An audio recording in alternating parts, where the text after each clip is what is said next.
அஸ்ஸலாமு அலைக்கும். Welcome to Kairon's kitchen. இதுக்கு முன்னாடி வீடியோலாம் நீங்கள் பார்த்துருப்பீங்க. ஆயுர்வேதா ஹாஸ்பிட்டலில் இருக்கோம் சொல்லியிருந்தேன் இல்லையா? எம்டி ஸ்டொமக்கில் இந்த மெசரிங் கப்பில் கஷாயம் எடுத்துக்க போகிறோம். ஜீக்கு கஷாயம் எடுத்து கொடுக்க போகிறேன். இது நம்ம வீட்டில் இருக்கும்போது ஃப்ரூட் ஜூஸ், ஹெர்பல் டீ அந்த மாதிரி வெரைட்டியாக போட்டு சாப்பிட்டுட்ருந்தோம். இப்போ ஜீக்கு இந்த கஷாயம் தான். 20 ml கஷாயம், 20 ml ஹாட் வாட்டர் கலந்து இதை அப்படியே எடுத்துக்கிட்டாங்க. இந்த கஷாயம் ஜீ சாப்பிட்டதுக்கப்புறம் 1 ஹவருக்கு அப்புறம் டிஃபன் எடுத்துக்கிட்டாங்க. டிஃபன் மெஸ்ஸிலேருந்து வந்துடும். பக்கத்தில் தான் மெஸ்ஸு, அவங்களே கொண்டு வந்து கொடுத்துருவாங்க. ஸ்பிட் டயட்டில் இருக்கிறோம் 2 பேருமே. என்ன சொல்ல, அவங்க சாப்பாட்டில் இப்படி தான் சாப்பிட்ணுன்னு சொல்லும்போது நம்மளும் அதே மாதிரி ட்ராவல் பண்ணிக்கலாம் அப்படின்னு சொல்லிட்டு நானும் ஜீ மாதிரி தான் டயட்டில் இருக்கிறேன்.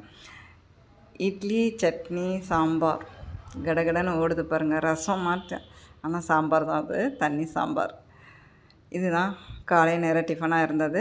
அடுத்து லன்ச்சுக்கும் அவங்களே கொண்டு வந்து கொடுத்துருவாங்க. மெஸ்ஸில் இருந்து ஆளுங்க வருவாங்க. ஜீ வாங்கிட்டுருக்குறாங்க. வாங்கிட்டு அடுத்த வேலைக்கு என்ன வேணுமோ அதையும் எழுதி கொடுத்துட்டோம்னா ஒரு சீட்டில் கொண்டு வந்து நீட்டாக கொடுத்துருவாங்க.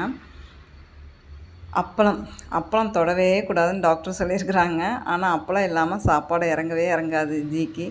மெஸ்ஸிலேருந்து லன்ச் கவரோட ரூம் நம்பரும் போட்டு கொடுத்துருவாங்க. 104 போட்டிருக்கு பாருங்கள். 104ங்கும் போது அவ்வளோ ரூம் இருக்குதுன்னு நினச்சிடாதீங்க. 5 ரூம்பு தான் இருக்குது. 101லேருந்து 105 வரைக்கும் தான்.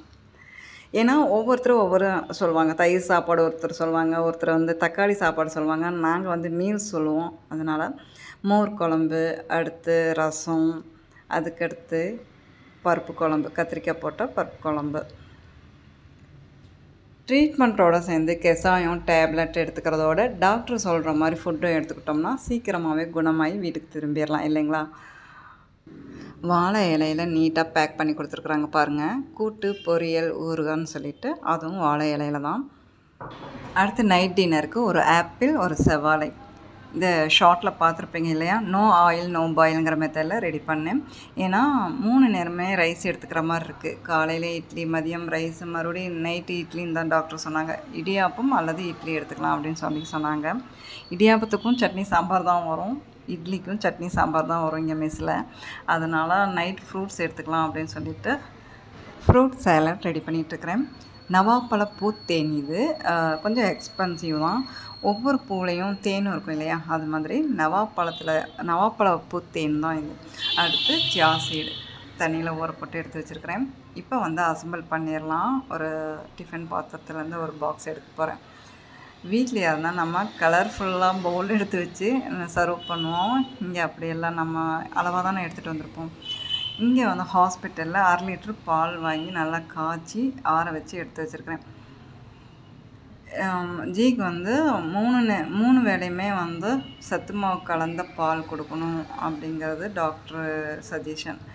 ஏன்னா போன் வீக்காக இருக்குது, அதனால கால்சியம் சத்து, நிறைய விட்டமின்ஸ் எல்லாம் குறைவாக இருக்குது அப்படின்னு சொன்னதுனால 3 வேளையுமே காலை, மதியம், இரவு அந்த மாதிரி 3 வேளையுமே பால் தான் எடுத்துக்கிறாங்க. தேன், பால், ஃப்ரூட்ஸு, அதோட சியா சீடு போட்டு மிக்ஸ் பண்ணி இதை அப்படி ஒரு பவுல் எடுத்துக்கிட்டாங்க நைட் டின்னராக. இந்த வீடியோ இதோடு முடிச்சுக்கிறேன். இன்ஷா அல்லாஹ் அடுத்த வீடியோவில் பார்க்கலாம்.